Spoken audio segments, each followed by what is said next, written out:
नमस्कार। मैं श्वेता आनंद आज आप लोग को डॉक्टर राजेंद्र प्रसाद के बारे में बताऊंगी। ठीक है। डॉक्टर राजेंद्र प्रसाद का जीवन परिचय सबसे पहले मैं आपको अभी बताती हूँ कि डॉक्टर राजेंद्र प्रसाद कौन थे। ठीक है बच्चों, मैं बहुत ही इजी लैंग्वेज में बताऊंगी और आप लोग को आसानी से समझ में आएगा। ठीक है, आप लोग ध्यान से बैठ के पढ़ो और मेरी बात को आराम से सुनो, तो आधी से ज़्यादा बातें आप लोग के दिमाग में आ जाएंगी। ठीक है, मैं बहुत ही इजी लैंग्वेज में लिखी हूँ और आप लोग को समझ में आ जाएगा। ठीक है। जो हमारे महापुरुष होते हैं वो महापुरुष क्यों होते हैं, बताओ बच्चों, कमेंट सेक्शन में भेजना। तो महापुरुष जो होते हैं वो काफ़ी इंटेलिजेंट होते हैं, और इंटेलिजेंट के कहने का ये मतलब है कि वो काफ़ी मेहनती होते हैं और देश और समाज के प्रति वो काफ़ी जागरूक होते हैं। ठीक है। तो अभी मैं आपको जीवन परिचय कराऊंगी डॉक्टर राजेंद्र प्रसाद के बारे में। ठीक है। डॉक्टर राजेंद्र प्रसाद भारत के प्रथम राष्ट्रपति थे। वे लगभग 10 वर्ष इस पद पर बने रहे। इस काल में देश की काफ़ी उन्नति हुई। उनकी सेवाएं अमूल्य और अनेक हैं। अब मैं उनकी बचपन का जन्म और शिक्षा के बारे में आप लोग को अब बताऊंगी। ठीक है, आप लोग आराम से ध्यान से समझ के सुनो।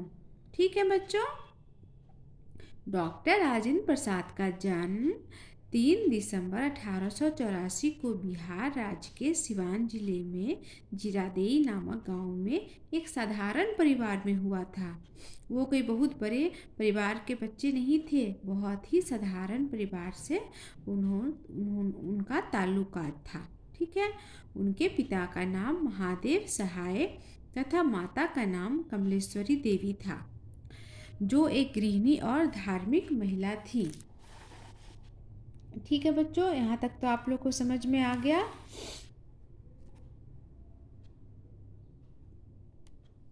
उनके बड़े भाई श्री महेंद्र प्रसाद ने अपने छोटे भाई राजेंद्र प्रसाद के लालन पालन किया था और उनका जो शिक्षा में उनकी मदद की थी। उनकी शिक्षा को आगे बढ़ाने में उनके बड़े भाई जो थे महेंद्र प्रसाद, वो मदद किए थे अपने छोटे भाई राजेंद्र प्रसाद को। ठीक है। उनकी विवाह तो बहुत ही कम उम्र में हो गई थी, मात्र 12 साल में हो गई थी। ठीक है। बड़े भाई ने ही ऊंची शिक्षा में उनकी मदद की, ये तो मैं बता दी हूँ। ठीक है। राजेंद्र प्रसाद ने पटना के टीके घोष एकेडमी में शिक्षा पाकर कलकत्ता के विश्वविद्यालय से सन 1900 में प्रथम श्रेणी में एंट्रेंस परीक्षा पास की। सारे देश में उनकी प्रशंसा हुई।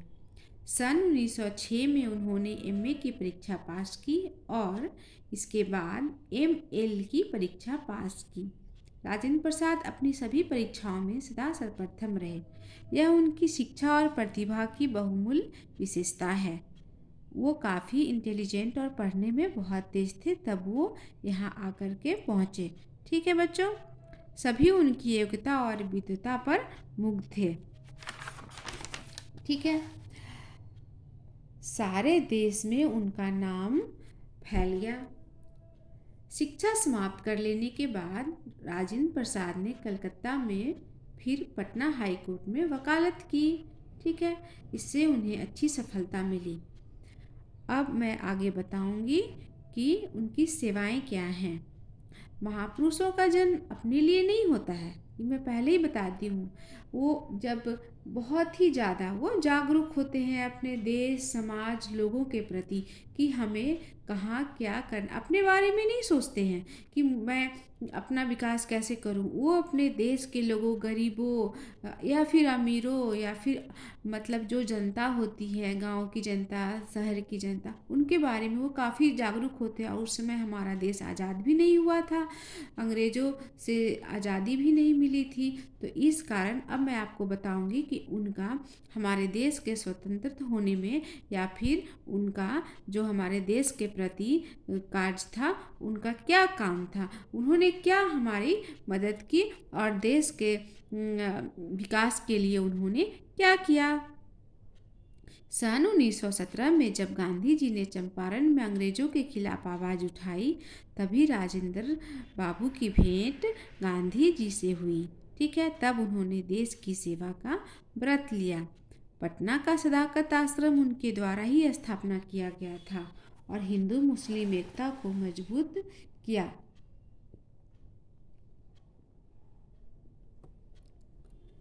सन 1906 में वे कांग्रेस में आ गए। सन 1911 में कांग्रेस के प्रतिनिधि नियुक्त हुए। सन 1912 में अखिल भारतीय कांग्रेस समिति के सदस्य हुए।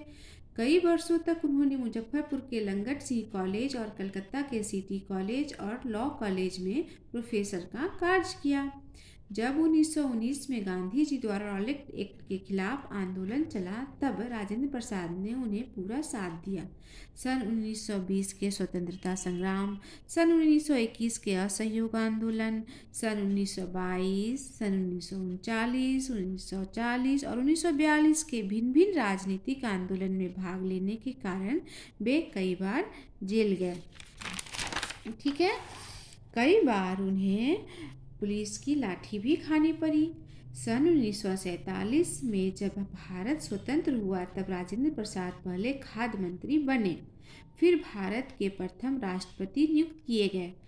उनको देश का सर्वोच्च सम्मान भारत रत्न भी मिला। वे 10 वर्ष तक भारत के राष्ट्रपति बने। फिर क्या हुआ? 28 फरवरी 1963 में उनकी मृत्यु हो गई।